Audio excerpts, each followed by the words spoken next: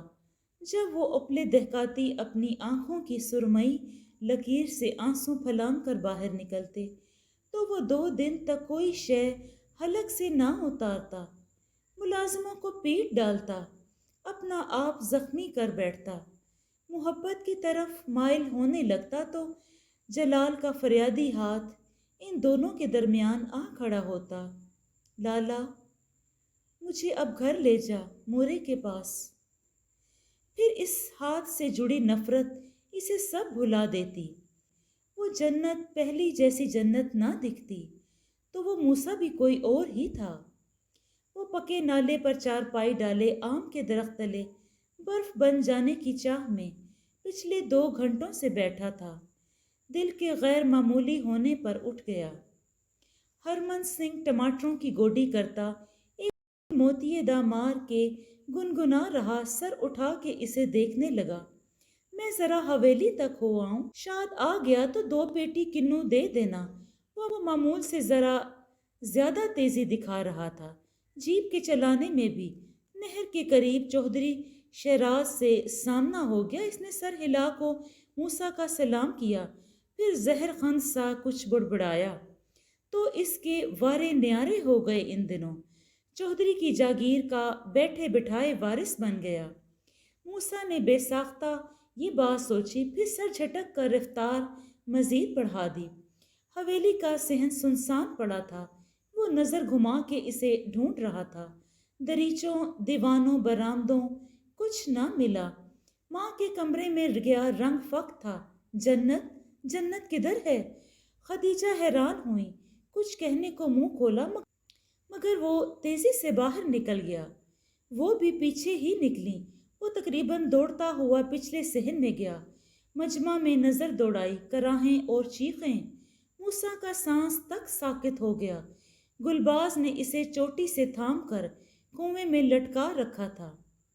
یوں کہ نیلا کر دینے والی سردی میں اس کے پاؤں برف ہوئے پانی میں تھے۔ وہ مینڈک اس کے پائنچے میں لٹک رہے تھے۔ کنواں تقریباً خشک ہونے کے قریب تھا۔ وہ تکلیف اور خوف سے چیخ مار کے بے دم ہو جاتی۔ موسیٰ کچھ بھی سوچ سکتا تھا، مگر اتنا ظلم نہیں۔ وہ گھٹنوں پر ویسے ہی جھکا جیسے جلال کے